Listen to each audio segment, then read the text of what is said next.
Hello friends, welcome back to Pragati Mantra classes. My name is Shivangi Agrawal. So students, जैसे कि हमारी बाल विकास की सीरीज चल रही थी और आज उसमें हम एक बहुत इंपॉर्टेंट टॉपिक डिस्कस करने वाले हैं जिसका नाम है स्टैटिस्टिक्स यानी कि सांख्यिकी। अब ये जो हमारा टॉपिक है ना, ये थोड़ा क्या मैं कहूँगी मैथ से ही रिलेटेड है पूरा का पूरा।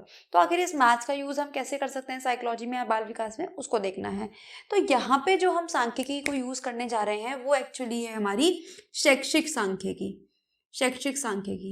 अब बाल विकास में इस चाइल्ड साइकोलॉजी में इसको क्यों रखा गया, क्योंकि अब यहाँ पे हम क्या करने वाले हैं, बच्चों को अगर हमें मान लीजिए कैटेगराइज करना है, ठीक है, बच्चों को एक सारणी में लगाना है या फिर हमें बताना है कि भाई इतने बच्चे हैं जो कि बिलो एवरेज हैं, इतने बच्चे एवरेज में आते हैं और इतने बच्चे हमारे अबव एवरेज में आते हैं जो हमारे ब्रिलियंट स्टूडेंट्स हैं। तो ये सब कैटेगराइजेशन हम बच्चों का कैसे कर सकते हैं, इस सांख्यिकी की हेल्प से। इसीलिए हमारे कोर्स में जो सांख्यिकी है, स्टैटिस्टिक्स है, वो इंक्लूड करा गया है। तो अब ये जो हमारे पास स्टैटिस्टिक्स वर्ड है, ये आता है हमारा स्टैटिया, स्टैटिस, ठीक।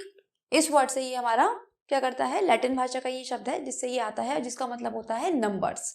तो यहाँ पे एक्चुअली में क्या करना है, नंबर से डील करना है। तो चलिए एक दो डेफिनेशंस देखते हैं, जैसे कि आपके एग्जाम में डेफिनेशंस बहुत इंपॉर्टेंट है। तो सबसे पहले सांख्यिकी की परिभाषा, वह विज्ञान जो पद्धतों के संकलन, विश्लेषण एवं निर्णय से संबंधित नियमों का अध्ययन करता है, सांख्यिकी कहलाता है। यानी कि जो हमें नंबर्स दिए गए हैं उनका संकलन करना, उनको इकट्ठा करना, फिर उनको विश्लेषण यानी कि उनका एनालिसिस करना और उसके बेसिस पे हम किसी निर्णय पर जब पहुंचते हैं तो वही क्या कहलाता है, सांख्यिकी कहलाता है। जैसे कि एक और डेफिनेशन आपकी दी गई है कि टेट के अनुसार, टेट क्या कहते हैं, ये कहते हैं कि सांख्यिकी अनुसंधान एक उपकरण है जिसका संबंध आंखिक तथ्यों के संग्रह एवं व्याख्या की विधियों से है। इन्होंने क्या कहा, एक तरह से ये हमारे पास रिसर्च का एक टूल होता है जिससे हम क्या करते हैं, जो हमारे नंबर्स होते हैं, ठीक है, नंबर्स का जो हमारा डेटा होता है, तो क्या करता है, वो हमारी व्याख्यान करता है, ठीक है। किस चीज़ की व्याख्यान करता है, जो भी हमारे पास हमारा डेटा है, बच्चों का डेटा है, उनकी व्याख्यान करता है।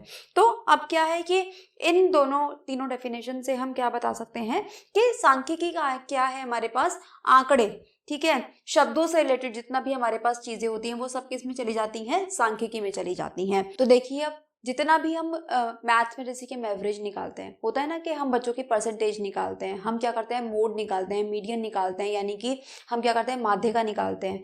ये सब चीज़ें हमारी किसके अंदर आ जाती हैं, ये आती हैं हमारी सांख्यिकी के अंदर।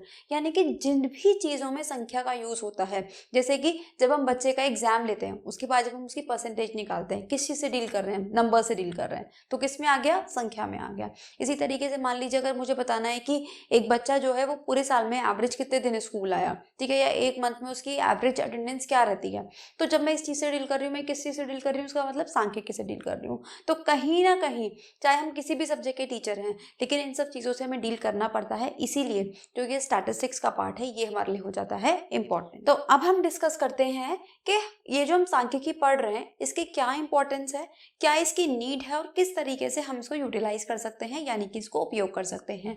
तो सबसे पहला है हमारे पास सिंप्लीफिकेशन यानी कि सरलीकरण। यानी कि देखो अब क्या है, मान लो कि एक स्कूल है, ठीक है, उसमें मान लीजिए 1000 to 2000 स्टूडेंट्स पढ़ते हैं। तो अगर अब हमें सरलीकरण करना हो, यानी कि इस बात का पता लगाना हो कि कितने बच्चे जो है हमारे यहाँ इंटेलिजेंट अबव एवरेज है, कितने बच्चे हमारे यहाँ एवरेज हैं, ठीक है, और कितने बच्चे हमारे पास बिलो एवरेज हैं, या फिर हमें उन्हें स्कॉलस्टिक एक्टिविटीज़ के बेसिस पे उन्हें बांटना हो कि कौन से बच्चे डांस में अच्छे हैं, कौन से बच्चे सिंगिंग में अच्छे हैं, कौन से बच्चे गेम्स में अच्छे हैं। तो उन सब चीज़ों के लिए अगर हमें स्टैटिस्टिक्स की नॉलेज है तो हम इन डेटा को क्या कर सकते हैं, आराम से सिंप्लीफाई कर सकते हैं। तो सबसे पहला कि हमें किस में हेल्प करता है, सरलीकरण में हेल्प करता है। इसके बाद है हमारे पास कंपैरेटिव स्टडीज यानी कि तुलनात्मक अध्ययन।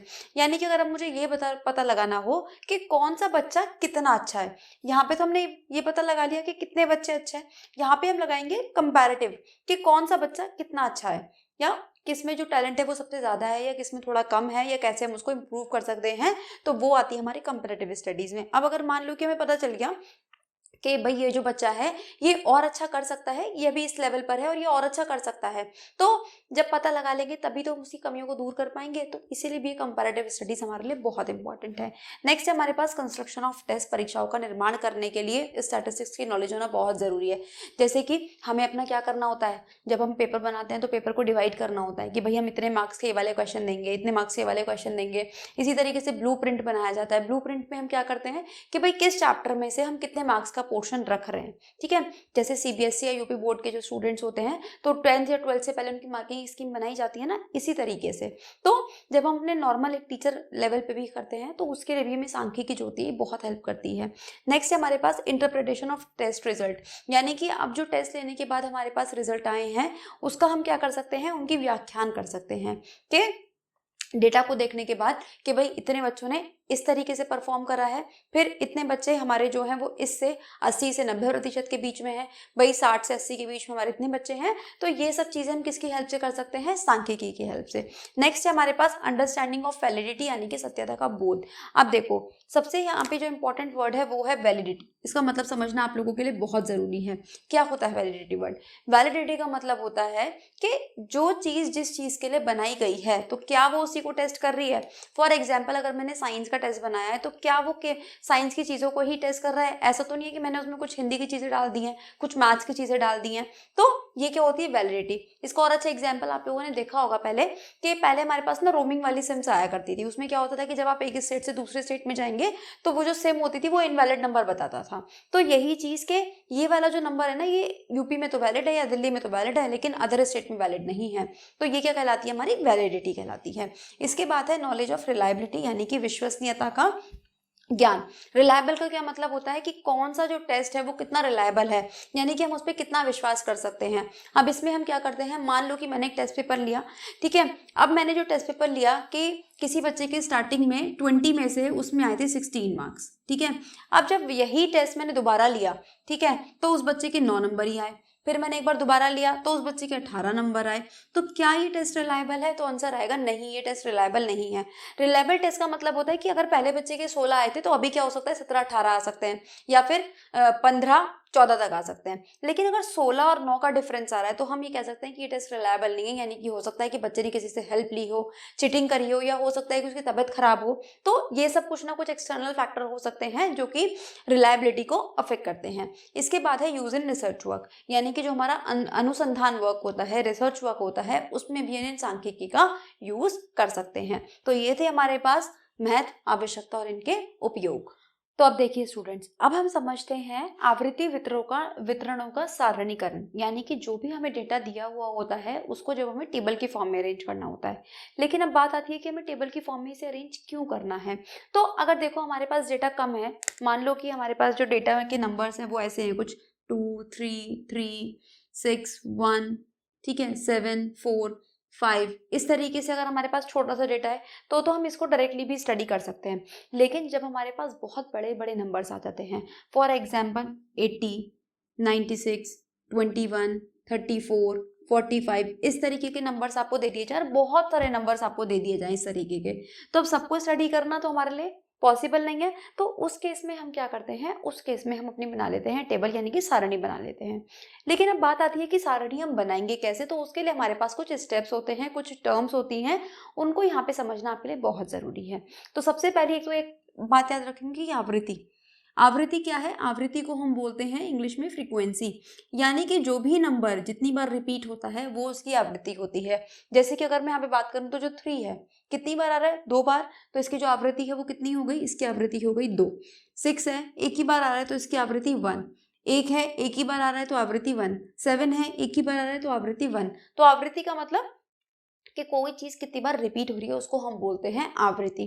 अब नेक्स्ट आती है हमारे पास बात रेंज की, यानी कि प्रसार क्षेत्र की। तो रेंज का मतलब क्या होता है कि जो हमारा सबसे बड़ा नंबर होता है, ठीक है, अधिकतम संख्या या फिर सबसे बड़ा नंबर, इजी लैंग्वेज में अगर मैं बात करूं, सबसे बड़ी संख्या माइनस सबसे छोटी संख्या। तो मतलब अगर आपको कुछ नंबर्स दे दिए जाएं और आपसे पूछा जाए कि भाई इसका प्रसार क्षेत्र बता दीजिए, यानी कि इसकी रेंज बता दीजिए, तो हम कैसे बताएंगे। फॉर एग्जांपल अगर मैं इसकी बात कर लेती हूँ तो सबसे बड़ा नंबर मुझे यहाँ पे दिखाई दे रहा है कितना है, 7, तो मैंने 7, और सबसे छोटा नंबर कौन सा है, 1, तो जब मैंने इन दोनों को माइनस कर दिया तो आंसर आ गया 6। इसी तरीके से अगर मैं यही डेटा की बात करती हूँ तो सबसे बड़ा नंबर है 96, सबसे छोटा नंबर है 21, माइनस करोगे तो ये आएगा 5, 9 में से 2 गया 75, यानी कि जो 75 है ये क्या आ गया हमारे पास, हमारा प्रसार क्षेत्र आ गया। अब बात आती है क्लास इंटरवल की, यानी कि वर्गांतर की। क्लास इंटरवल क्या होता है, मान लो कि मैं इन नंबर्स को और बढ़ा देती हूँ, 36, 42, 95, 23, 68, ठीक है, और 20, फिर हम ले लेते हैं 35। इस तरीके से मान लीजिए आपके पास कुछ नंबर्स हैं। अब बात आती है कि हम वर्गांतर किस तरीके से लेंगे। तो यहाँ पे भी आपको क्या करना है, सबसे पहले तो आप सबसे छोटे नंबर को देखिए और सबसे बड़े नंबर को देखिए। तो सबसे छोटा नंबर कौन सा है इस डेटा में भी, इसमें भी 20 रहेगा इसमें सबसे छोटा नंबर, और लार्जेस्ट नंबर आपके पास रहने वाला है क्या, 96। ठीक है, तो अब हम क्या करते हैं, जनरली इनको 96 नहीं लिखते हैं, हम क्या करते हैं, इसको कन्वर्ट कर लेते हैं, राउंड ऑफ कर लेते हैं अप टू नियरेस्ट टेंस के। तो जब मैं 96 को राउंड ऑफ करूंगी तो ये कितना बन जाएगा, 100 बन जाएगा।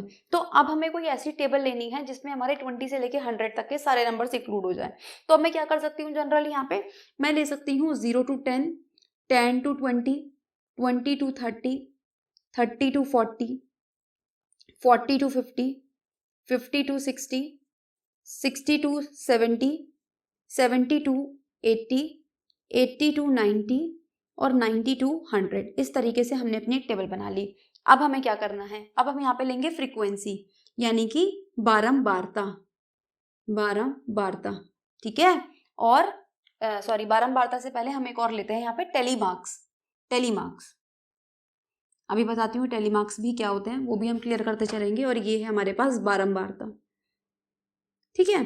बारंबारता क्या बताया मैंने आपको, फ्रीक्वेंसी, और इसको हम आवृत्ति भी बोल देते हैं, फ्रीक्वेंसी भी बोल देते हैं और बारंबारता भी बोल देते हैं, यानी कि कोई नंबर कितनी बार आया उसी को हम बोलते हैं बारंबारता। तो अब देखो 0 से 10 के बीच में हमारे पास कोई नंबर नहीं है, तो इनको हम ब्लैंक छोड़ देंगे। अब देखिए 10 से 20 के बीच में, तो क्या 10 से 20 के बीच में हमारे पास कोई नंबर है, नहीं है, तो हमने ये भी छोड़ दिया। अभी फिलहाल मैं इस वाले डेटा की बात कर रही हूँ, यहाँ से लेकर यहाँ तक के डेटा की, ठीक है। अब 20 से लेकर 30 तक, अब 20 से लेकर 30 तक का क्या मतलब है स्टूडेंट्स, यहाँ पे भी ध्यान रखिएगा कि इसमें 30 इंक्लूड नहीं होगा, 20 से लेकर 29 तक के सारे नंबर्स इंक्लूड होंगे। तो 20 देखो, एक तो 20 ये रहा जो इसके बीच में आएगा, एक 23 आ जाएगा, एक 21, यानी कि 3 नंबर। तो हम क्या करेंगे, इस तरीके से 3 बार, ठीक है, 3, जैसे हम छोटेपन में बचपन में जब हमने प्लस माइनस करना सीखा था, तो हम प्लस माइनस करना इसी तरीके से सीखते थे कि बेटा यहाँ पे 5 लिखा है, यहाँ पे 3 लिखा है, तो हम यहाँ पे 5 डंडे बनाते थे और उसमें से 3 कैंसिल कर देते थे, तो कितना बचता था, 2 बचता था। तो इसी तरीके से हम यहाँ पे भी करेंगे, हमें वही डंडे जो छोटेपन में हमने करे थे ना, वही चीज़ हमें दोबारा रिपीट करनी है।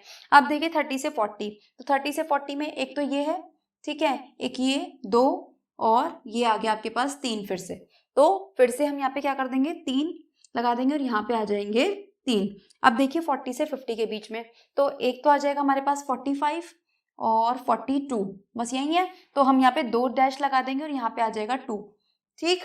अब देखिए इसके बाद 50 to 60, 50 से 60 तक के कौन से नंबर है हमारे पास, क्या कोई है हमारे पास, नहीं है, तो इनको भी हम ब्लैंक छोड़ देंगे। 60 से 70 के बीच में देखते हैं, तो 60 से 70 के बीच में हमारे पास आ जाएगा दिस वन 68, तो एक ही नंबर है, तो हम यहाँ पे 1 लगा देंगे और यहाँ पर भी हम 1 ही लिख देंगे। 70 से 80 के बीच में, तो देखो अब 70 से 80 के बीच में कोई नंबर है, नहीं है हमारे पास, तो इसको ब्लैंक छोड़ देंगे। अब देखो यहाँ पे सोचने वाली बात है ना कि मैंने 80 नहीं लिया, 80 में किस में लूंगी, नेक्स्ट इंटरवल में लूंगी, तो 80 यहाँ पे एक नंबर ये हो गया और बस 80 बचा, तो हमने यहाँ पे क्या कर दिया 1, इसके बाद अब बचा हमारे पास 96 और 95, यानी कि 2, और यहाँ पे भी हमने लिख दिया 2, इस तरीके से। तो आई होप आपको ये जो टेबल है समझ में आई होगी किस तरीके से हम टेबल बनाते हैं।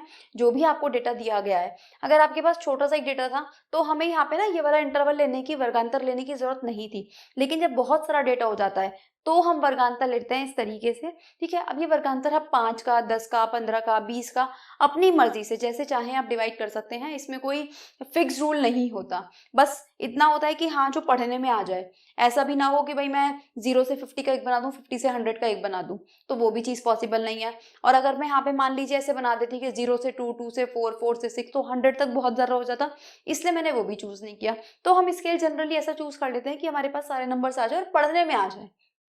तो इस तरीके से हम क्या कर सकते हैं, अपने डेटा को सारणीबद्ध कर सकते हैं। तो आई होप स्टूडेंट्स ये जो सांख्यिकी का इंट्रोडक्शन था ये आपको समझ में आया होगा। नेक्स्ट पार्ट में हम लोग देखेंगे कि किस तरीके से हम इनको निरूपण कर सकते हैं, यानी कि हम जो फ्रीक्वेंसी पॉलीगन होता है उसके बारे में बात करेंगे, हिस्टोग्राम के बारे में बात करेंगे, पाई ग्राफ, बार ग्राफ के बारे में बात करेंगे। इन सब ग्राफों को हम नेक्स्ट लेक्चर में डिस्कस करेंगे।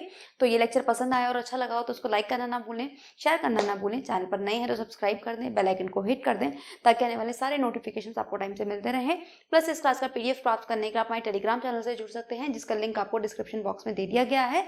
तो मिलते हैं नेक्स्ट क्लास में इसी चैप्टर के कंटिन्यूएशन में, तब तक पढ़ते रहिए। All the very best.